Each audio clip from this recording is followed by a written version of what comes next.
Savez-vous qu'en ce moment même, pendant que vous écoutez ces mots, des milliers de Français renoncent définitivement au rêve d'acheter leur propre logement? Et ce n'est pas à cause d'une crise, non, c'est bien pire que ça. C'est un système qui se transforme sous nos yeux silencieusement, méthodiquement. Un système où la propriété immobilière est en train de devenir un privilège réservé aux grandes fortunes et aux fonds d'investissement. Les ventes de logements s'effondrent partout en France. Les taux d'intérêt restent bloqués à des niveaux suffocants et pourtant les prix ne baissent pas. Comment est-ce possible? Qu'est-ce qui se cache derrière cette paralysie du marché? Qui achète encore quand plus personne ne peut se le permettre? Et surtout, que va-t-il se passer quand l'hiver immobilier de 2026 s'installera vraiment? Je suis Warren Buffett et voici la zone de Warren. Regardons les chiffres. Les chiffres ne mentent jamais. Les transactions immobilières en France sont au plus bas depuis la crise financière. On parle d'une chute vertigineuse. Les notaires nous le disent. Les agents immobiliers le confirment. Les banques le savent. Le marché est gelé. Mais attendez, parce que c'est là que ça devient vraiment étrange. Si les ventes s'arrêtent, si personne n'achète, logiquement, les prix devraient s'effondrer. Non, c'est l'offre et la demande, la loi la plus basique de l'économie. Sauf que non, les prix ne bougent presque pas. Dans certaines villes, ils continuent même à grimper. Comment peut-on expliquer cette aberration? Les taux d'intérêt sont la première clé de cette énigme. Après des années à quasiment 0%, les taux ont explosé. La Banque centrale européenne a remonté ses taux directeurs à une vitesse folle pour combattre l'inflation. Résultat, les taux de crédit immobilier sont passés de moins d'1% à plus de 4% en quelques mois seulement. Pour un emprunt de 300 000 € sur 25 ans, ça représente des centaines d'euros de différence chaque mois. Des milliers d'euros par an, c'est énorme. C'est la différence entre pouvoir acheter et rester locataire toute sa vie. Mais voilà le problème, ces taux élevés ne font pas que bloquer les nouveaux acheteurs. Ils créent un autre phénomène beaucoup plus sournois. Les propriétaires actuels sont piégés. Imaginez, vous avez acheté votre maison en 2020 ou 2021 avec un taux à 0,8%. Aujourd'hui, vous voudriez peut-être déménager, changer de région, avoir plus d'espace. Mais pour acheter un nouveau bien, il faudrait emprunter à 4%. Vous allez perdre votre taux avantageux. Vous allez payer 3 à 4 fois plus d'intérêt. Alors que faites-vous? Vous ne vendez pas, vous restez où vous êtes. Vous êtes coincé dans votre logement par votre propre taux d'intérêt.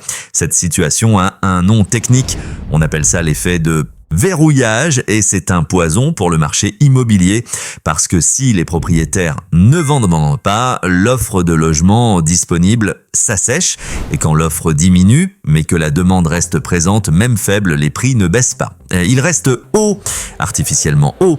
Alors qui achète encore dans ce contexte? Les rares personnes qui achètent aujourd'hui sont principalement celles qui n'ont pas le choix, les familles qui doivent absolument déménager pour des raisons professionnelles, les divorces, les héritages qui permettent de payer une grosse partie comptant. Et puis, il y a un autre type d'acheteur qui devient de plus en plus dominant. Un acheteur qui n'a pas besoin d'emprunter à la banque, un acheteur qui paye cash, les investisseurs institutionnels, les grandes sociétés d'investissement, les fonds immobiliers. Eux, ils ont de l'argent, beaucoup d'argent, et ils sont en train de racheter silencieusement des quartiers entiers. Mais revenons à la France. Qu'est-ce qui se passe vraiment sur le terrain? Les notaires publient leurs statistiques tous les trimestres. Et les derniers chiffres sont sans appel. Le nombre de transactions a chuté de plus de 20% par rapport à l'année précédente dans la plupart des régions. Dans certains départements, la baisse dépasse les 30%. C'est colossal, on n'avait pas vu ça depuis 2008. Le marché est à l'arrêt. Les biens restent à vendre pendant des mois, 6 mois, 8 mois, parfois plus d'un an sans trouver preneur. Les vendeurs commencent à paniquer. Ils baissent leur prix de 10 000 €, 20 000 €. Mais ça ne suffit pas parce que le problème n'est pas vraiment le prix affiché. Le problème, c'est que personne ne peut emprunter. Regardons ce qui se passe du côté des banques. Les banques françaises sont devenues ultra prudentes. Elles ont durci leurs conditions d'octroi de crédit de manière drastique. Le taux d'endettement maximum est fixé à 35% des revenus. Avant, elles pouvaient être flexibles. Aujourd'hui, c'est une règle absolue imposée par le Haut Conseil de stabilité financière. Si vos mensualités de crédit dépassent 35% de vos revenus nets, c'est non. Point final, peu importe votre situation, votre épargne, votre stabilité professionnelle, la règle est la règle. Et ce n'est pas tout. Les banques regardent aussi votre reste à vivre. C'est l'argent qu'il vous reste après avoir payé toutes vos charges et votre crédit. Si ce reste à vivre est jugé insuffisant pour une famille de votre taille, refus. Même si vous respectez les 35%, les banques ont peur. Elles ont peur que les emprunteurs ne puissent plus rembourser si la situation économique se dégrade encore. Alors, elles ferment le robinet du crédit. Qu'est-ce que ça signifie concrètement ? Prenons un couple de Français moyens. 2 salaires, mettons 5 000 € net par mois au total. C'est un bon salaire, honnêtement. Ils sont au-dessus de la médiane française.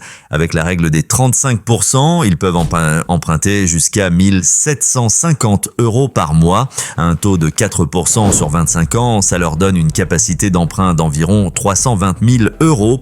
Ajoutons un apport personnel de 30 000 € économisé péniblement. Ça fait 350 000 € de budget total. Dans certaines villes françaises, avec 350 000 €, vous pouvez acheter un appartement de 50 mètres carrés. 50 mètres carrés pour une famille, c'est la réalité. Et encore, ce calcul suppose qu'ils obtiennent le crédit. Parce qu'aujourd'hui, près de 40% des dossiers de crédit immobilier sont refusés. 4 dossiers sur 10. Des gens qui rêvaient de devenir propriétaires et qui se voient claquer la porte au nez. Pas parce qu'ils sont irresponsables, pas parce qu'ils ne travaillent pas, simplement parce que les critères sont devenus impossibles à atteindre pour la classe moyenne. Mais alors, pourquoi les prix ne s'effondrent-ils pas ? C'est la question centrale. La logique voudrait qu'avec moins d'acheteurs et des conditions de crédit aussi dures, les vendeurs soient obligés de brader leurs biens. Pourtant, ça ne se passe pas comme ça. Il y a plusieurs raisons.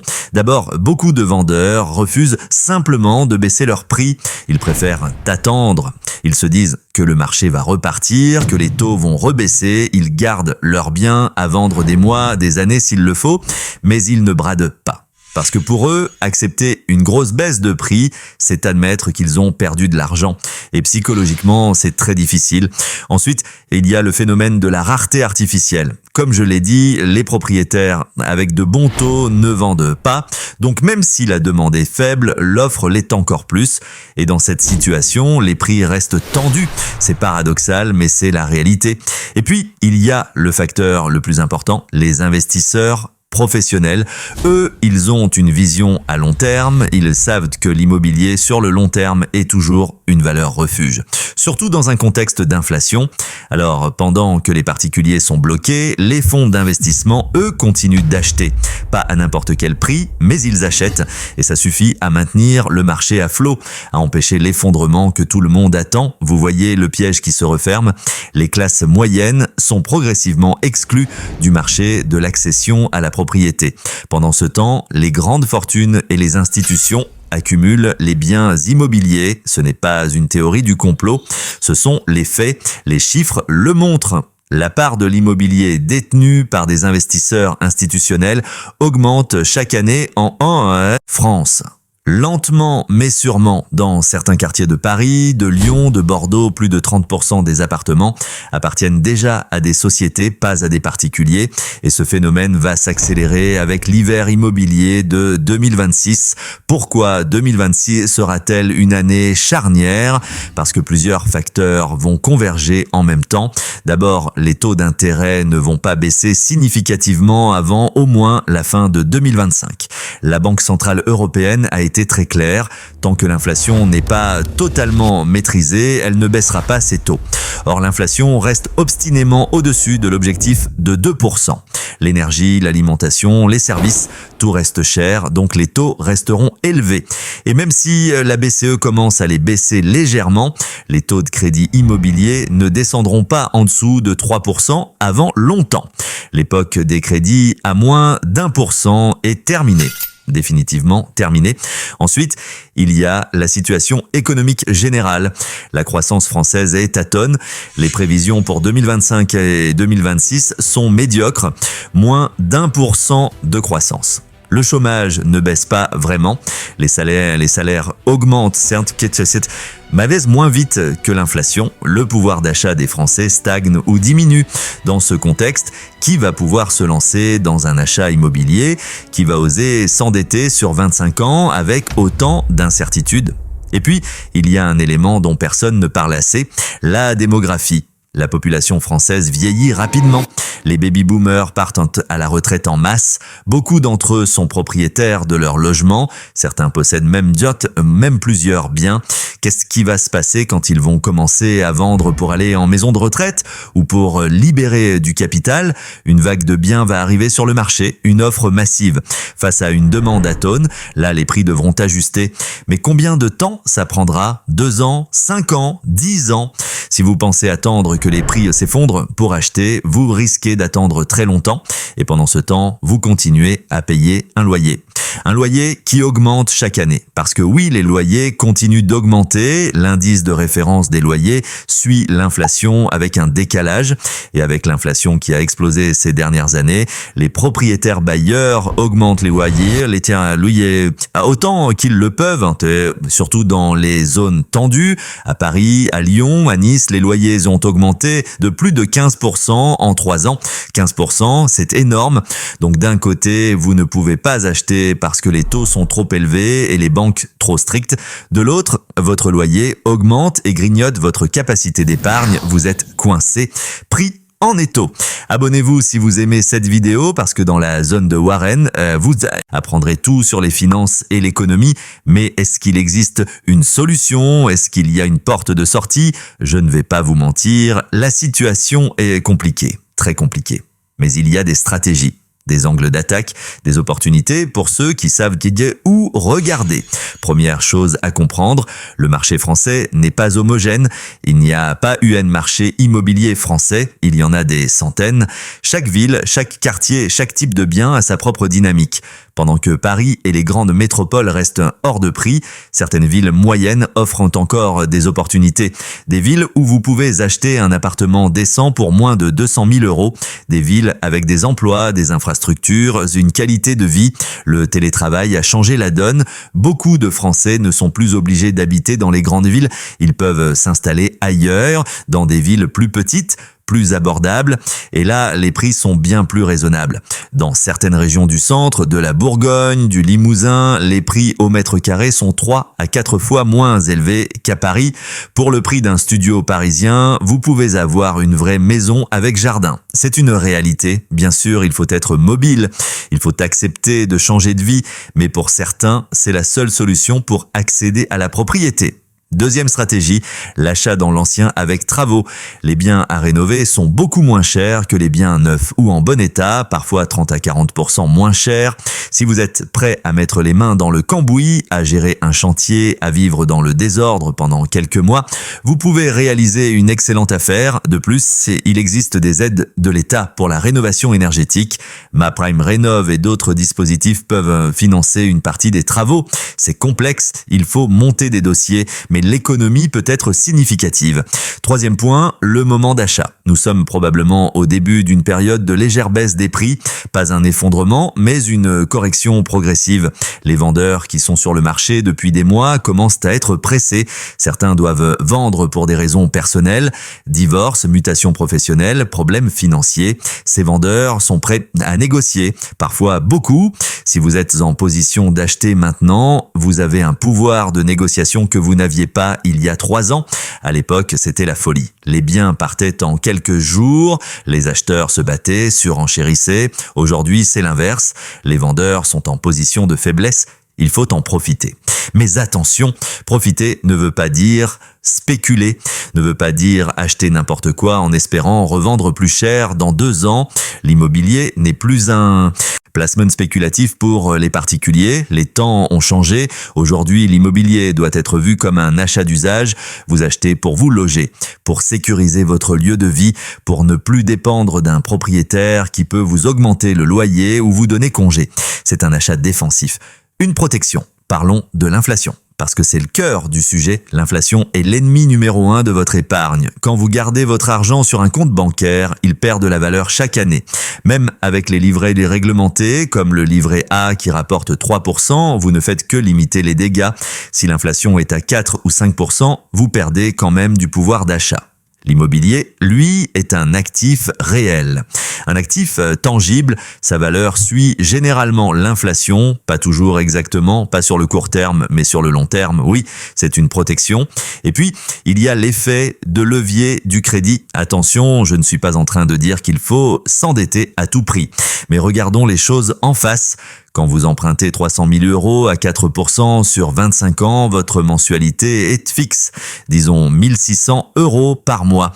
Cette mensualité ne bougera pas pendant 25 ans, mais votre salaire, lui, va augmenter. Pas beaucoup peut-être, mais il va suivre l'inflation. Dans 10 ans, 1 600 € représenteront une part plus faible de votre budget qu'aujourd'hui. Mécaniquement, votre crédit devient plus facile à rembourser avec le temps. C'est l'effet positif de l'inflation sur la dette à taux fixe. En revanche, si vous restez locataire, votre loyer va augmenter chaque année. Et dans 25 ans, vous paierez encore un loyer, peut-être le double d'aujourd'hui, sans jamais rien posséder, sans patrimoine à transmettre, sans sécurité. C'est ça la vraie différence entre être propriétaire et être locataire. Ce n'est pas juste une question d'argent, c'est une question de liberté, de stabilité, de projection dans l'avenir. Maintenant, soyons honnêtes, tout le monde ne peut pas acheter. Certains n'ont pas d'apport personnel, certains ont des situations professionnelles instables, certains ont des crédits à la consommation qui plombent leur capacité d'emprunt. Pour eux, acheter aujourd'hui n'est tout simplement pas possible. Et ce n'est pas grave, ce n'est pas une fatalité. Ce qui est important, c'est d'avoir une stratégie, d'avoir un plan. Si vous ne pouvez pas acheter maintenant, travaillez pour pouvoir acheter demain. Remboursez vos crédits à la consommation, ce sont les pires crédits qui existent, des taux de 10, 12, 15% parfois. C'est de la folie. Solder ses dettes en priorité, économiser un apport. Même petit, même 10 ou 15 000 €, ça montre aux banques que vous êtes capable d'épargner, d'être rigoureux, stabiliser votre situation professionnelle. Les banques adorent les CDI, les fonctionnaires, les professions libérales établies. Si vous pouvez améliorer votre profil emprunteur, faites-le et surveillez le marché. Restez informé parce que quand les taux commenceront vraiment à baisser, ça va aller très vite. Les banques vont rouvrir les vannes, les acheteurs vont se ruer et les prix vont repartir. Si vous n'êtes pas prêt à ce moment-là, vous allez encore rater le train. C'est comme ça que ça marche. Le marché immobilier est cyclique. Il y a des périodes hautes et des périodes basses. Nous sommes dans une période basse en termes de transactions, mais pas encore en termes de prix. La vraie fenêtre d'opportunité sera quand les prix auront un peu baissé, mais que les taux commenceront à redescendre. Cette fenêtre va durer quelques mois maximum. Il faut être prêt à bondir. Parlons maintenant des investisseurs institutionnels, parce que c'est eux qui sont en train de redessiner le paysage immobilier français. Ces grandes sociétés qui achètent des appartements et des maisons par centaines, par milliers. Qui sont-ils? Qu'est-ce qu'ils veulent? Leur modèle est simple, acheter des biens immobiliers pour les louer, pas pour revendre, pour créer un flux de revenus régulier et stable. Les loyers, l'immobilier locatif institutionnel est en pleine explosion. Des sociétés comme Icade, Gecina, Nexity et plein d'autres développent des parcs immobiliers massifs destinés à la location longue durée. Pourquoi font-ils ça? Parce que la demande locative est énorme, avec l'impossibilité pour beaucoup de Français d'accéder à la propriété. Ils n'ont pas le choix, ils doivent louer. Et les institutions l'ont bien compris, elles se positionnent pour devenir les propriétaires d'une partie significative du parc immobilier français. C'est un changement de paradigme. Pendant des décennies, l'immobilier locatif était dominé par les petits propriétaires, des gens qui avaient hérité d'un appartement, qui en avaient acheté un deuxième pour l'investissement. Des particuliers Aujourd'hui, les institutions prennent le dessus. Elles ont les moyens, l'expertise, la capacité de gestion et surtout, elles ont du capital. Beaucoup de capital. Ce qui se passe en France se passe aussi ailleurs, en Europe, aux Pays-Bas, en Allemagne, au Royaume-Uni. Partout, les fonds d'investissement achètent massivement de l'immobilier résidentiel. C'est une tendance globale, une financiarisation du logement. Le logement devient un actif financier comme un autre, une action, une obligation, quelque chose qu'on achète pour avoir un rendement, pas pour y vivre. Quel est le problème avec ça? Le problème, c'est que ces investisseurs n'ont qu'un objectif, la rentabilité. Ils veulent bien maximiser leur loyer, ils veulent minimiser leurs coûts. Le lien humain avec le locataire, ça ne les intéresse pas. Les petits arrangements, oubliez. Les délais de paiement en cas de coup dur, impossible. Vous êtes juste un numéro dans un tableau Excel, un flux de trésorerie. Si vous payez, parfait. Si vous ne payez pas, dehors. Procédure d'expulsion, suivant. Et puis, il y a la question du long terme. Que se passera-t-il quand la majorité des logements appartiendront à quelques grandes sociétés? Elles auront un pouvoir de marché énorme. Elles pourront fixer les loyers comme elles le souhaitent. Certes, il y a des régulations, des encadrements des loyers dans certaines villes. Mais ces régulations peuvent changer. Les lobbies immobiliers sont puissants, très puissants. Ils font pression sur les gouvernements pour assouplir les règles et souvent ils obtiennent gain de cause. La vision que je vous présente est sombre, je le sais, mais ce n'est pas pour vous décourager, c'est pour que vous compreniez les enjeux, pour que vous puissiez prendre des décisions éclairées, parce que malheureusement, beaucoup de Français ne réalisent pas ce qui se passe. Ils pensent que c'est juste une mauvaise passe, que le marché va revenir comme avant, que tout va s'arranger. Non, ça ne s'arrangera pas tout seul. Le monde a changé, les conditions économiques ont changé. Les taux d'intérêt zéro, c'était une anomalie historique. Une exception, ça ne reviendra pas. On ne reverra jamais ça de notre vivant. Les jeunes générations, ceux qui ont 20 ou 30 ans, aujourd'hui vont devoir affronter une réalité beaucoup plus dure que celle de leurs parents. Leurs parents ont acheté leur logement avec des crédits faciles, des taux bas, des prix raisonnables.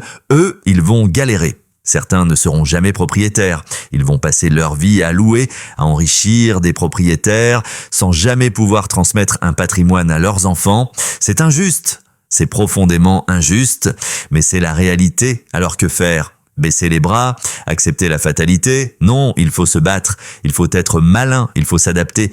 Si vous ne pouvez pas acheter dans une grande ville, achetez ailleurs. Si vous ne pouvez pas acheter seul, achetez à plusieurs. Il existe des formes de copropriété, d'achat en indivision. C'est complexe juridiquement, il faut bien s'entourer, mais c'est possible. Des amis qui achètent ensemble un immeuble et se partagent les appartements. Des familles qui investissent collectivement. Il faut aussi repenser notre rapport au logement. Est-ce qu'on a vraiment besoin de tant de mètres carrés? Est-ce qu'on a vraiment besoin d'être en plein centre-ville? Est-ce qu'on ne peut pas envisager des modes de vie différents, plus sobres, plus communautaires? L'habitat participatif se développe en France. Ce sont des groupes de personnes qui construisent ensemble des logements, partagent certains espaces communs, mutualisent certains services. C'est moins cher, c'est plus écologique et souvent c'est plus humain. Je sais que tout ça peut sembler idéaliste, mais face à un système qui nous écrase, il faut inventer de nouvelles solutions. Il faut arrêter de jouer selon les règles d'un jeu truqué. Il faut créer nos propres règles et il faut exiger des politiques publiques à la hauteur. Le logement est un droit, c'est inscrit dans la Constitution. Mais dans les faits, ce droit n'est pas respecté. Des millions de Français vivent dans des logements inadaptés, trop chers, trop petits, trop vétustes. Les gouvernements successifs n'ont pas réussi à régler ce problème.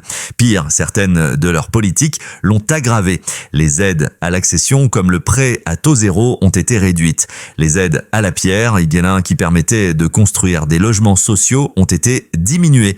Pendant ce temps, on continue à encourager l'investissement locatif privé avec des niches fiscales. Il faut renverser la table.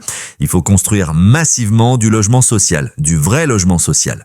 accessible, de qualité. Il faut réguler les loyers partout, pas juste dans quelques grandes villes. Il faut taxer lourdement les logements vacants pour forcer les propriétaires à les mettre sur le marché. Il faut limiter l'achat de logements par les investisseurs institutionnels étrangers qui viennent spéculer sur notre marché. Est-ce que tout ça va se faire? Honnêtement, je n'y crois pas. Les intérêts en jeu sont trop puissants. Le secteur immobilier pèse des centaines de milliards d'euros. Il finance des campagnes politiques. Il emploie des millions de personnes, banques, assurances, promoteurs, agents, notaires. Toucher à ce système, c'est s'attaquer à un monstre. Peu de politiques ont le courage de le faire, donc on revient toujours à la même question. Qu'est-ce que vous, en tant qu'individu, vous pouvez faire? Comment vous protéger dans cet environnement hostile? La réponse est simple mais difficile à appliquer. Il faut épargner comme un fou. Mettre de côté le maximum d'argent possible, vivre en dessous de vos moyens, renoncer aux dépenses superflues. Ce n'est pas sexy, ce n'est pas fun, mais c'est la seule façon de construire un apport suffisant pour pouvoir acheter un jour, parce que sans apport, vous n'aurez jamais de crédit. C'est mathématique. Et il faut investir cet apport intelligemment. Ne le laissez pas dormir sur un compte courant, mettez-le sur des livrets réglementés dans un premier temps. Le livret A, le LDDS, c'est sécurisé, disponible et ça rapporte un minimum. Une fois que vous avez un coussin de sécurité diversifié, ouvrez une assurance vie, investissez en actions, en obligations, en immobilier papier avec des SCPI. Je ne suis pas en train de vous donner des conseils d'investissement personnalisés. Chacun a sa situation, mais le principe général est là. Votre argent doit travailler pour vous. Il ne doit pas être immobile. Abonnez-vous si vous avez aimé cette vidéo. L'hiver immobilier de 2026 n'est pas une catastrophe naturelle. Ce n'est pas un tremblement de terre imprévisible, c'est le résultat de décisions économiques et politiques. La Banque centrale européenne a choisi de remonter les taux brutalement pour casser l'inflation. Les gouvernements ont choisi de ne pas construire assez de logements sociaux. Les banques ont choisi de durcir leurs conditions de crédit. Les investisseurs ont choisi d'accaparer des biens pour les louer. Toutes ces décisions ont des conséquences. Et c'est vous qui les subissez. Mais ce n'est pas une fatalité. L'histoire n'est pas écrite. Le marché immobilier va évoluer. Il va se transformer. Peut-être pas comme on le souhaiterait, mais il y aura toujours des opportunités pour ceux qui sont préparés, pour ceux qui sont patients, pour ceux qui sont malins. Le marché récompense ceux qui font leur devoir, qui étudient, qui comprennent, qui anticipent. Alors, étudiez votre marché local, comprenez les dynamiques de votre ville, de votre quartier, regardez les projets d'urbanisme, les nouvelles lignes de transport, les zones en développement. C'est là que se trouvent les opportunités. Parlez avec des agents immobiliers, pas pour acheter tout de suite, juste pour comprendre, pour voir ce qui se vend, à quel prix, en combien de temps. Allez visiter des biens, même si vous n'êtes pas encore prêt à acheter, pour vous faire l'œil, pour comprendre ce qu'on peut avoir pour tel budget, et surtout ne désespérez pas. Je sais que c'est difficile, je sais que ça semble insurmontable, mais l'immobilier reste accessible. Pas pour tout le monde, pas partout, pas tout de suite, mais accessible quand même. Il faut juste être réaliste, accepter que vous n'aurez peut-être pas l'appartement de vos rêves tout de suite. Accepter de commencer petit, accepter de faire des compromis, c'est comme ça que ça marche. Vous achetez un premier bien, même modeste, vous le remboursez pendant 10 ans, puis vous vendez et vous achetez plus grand. C'est l'échelle de la propriété, vous montez marche par marche. La génération de vos parents a eu plus de facilité, c'est vrai, mais ils ont aussi eu leurs propres défis. Les années 70 et 80 ont connu des crises, du chômage, de l'inflation. Chaque génération a ses combats, le vôtre c'est l'accès au logement. C'est injuste, mais c'est votre réalité, alors battez-vous avec les armes que vous avez. Et si vraiment, après avoir tout essayé, vous ne pouvez pas acheter, alors assumez le choix de rester locataire. Ce n'est pas une honte. Ce n'est pas un échec. Dans certains pays, la majorité des gens sont locataires toute leur vie. En Allemagne, en Suisse, et ils vivent très bien. Ce qui compte, c'est d'avoir un toit, un chez-soi. Peu importe que vous en soyez propriétaire ou pas, ce qui compte, c'est la stabilité, le confort, le sentiment de sécurité. Mais si être propriétaire est important pour vous, alors ne lâchez rien. Continuez à épargner, continuez à chercher, continuez à vous informer. Parce qu'un jour, votre moment viendra, une opportunité se présentera et si vous êtes prêt, vous pourrez la saisir. C'est ça l'investissement. Ce n'est pas de la chance. c'est de la préparation qui rencontre l'opportunité. L'hiver immobilier de 2026 va être rude, il va durer peut-être plusieurs années, mais l'hiver ne dure jamais éternellement.